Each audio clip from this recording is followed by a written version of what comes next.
গেলেকীৰ চৰাই সজিয়াত ডিভা tennis ball cricket প্ৰতিযোগিতাৰ শুভাৰম্ভণি কালিৰ পৰা অহা 2 মাৰ্চলৈকে নাজিৰাৰ গেলেকী চৰাই সজিয়াত অনুষ্ঠিত কৰা হৈছে এই ক্ৰিকেট প্ৰতিযোগিতাখনিত সৰ্বমুঠ প্ৰাইজ মানি ৭০,০০০ টকাৰ লগতে থাকিব অন্যান্য ভালেকেইটা আকৰ্ষণীয় পুৰস্কাৰ।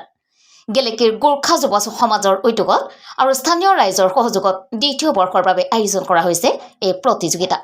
এই উদ্বোধনী অনুষ্ঠানত স্থানীয় কেইবাগৰাকী বিশিষ্ট ব্যক্তিক সম্বৰ্ধনা জনোৱা হয়। নাজিৰাৰ পৰা দিলীপ হাজৰিকাৰ ৰিপৰ্ট, অসম ৰিপৰ্ট। যুৱ সমাজৰ উদ্যোগত আজিৰ পৰা আমাৰ 3 দিনীয়া খেল আৰম্ভ হৈছে আৰু এই খেলখনত বহুত ভালেখিনি প্ৰাইজ মনি ৭০,০০০ প্ৰাইজ মনি দিয়া হৈছে আৰু এই খেলখনত best bowler, best batsmen, man of the series, প্ৰতিটো খেলৰ মেন অফ দ্য মেটছ এইখিনি নিৰ্ধাৰিত কৰা হৈছে আৰু খেলখন আজিৰ পৰা আৰম্ভ হ'ব। কিমান দলে অংশগ্ৰহণ কৰিছে?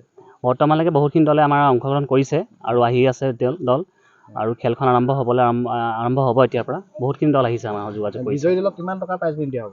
বিজয় সৰ্বমুঠ প্ৰাইজ মনি ৭০,০০০ নিৰ্ধাৰিত কৰা হৈছে। তাৰ ভিতৰত দিয়া হ'ব ৭০,০০০ মুঠ। উদ্বোধন অনুষ্ঠান সম্পূৰ্ণ হৈ গৈছে, আমাৰ খেল আৰম্ভ হ'ব এতিয়া। ঠিক আছে।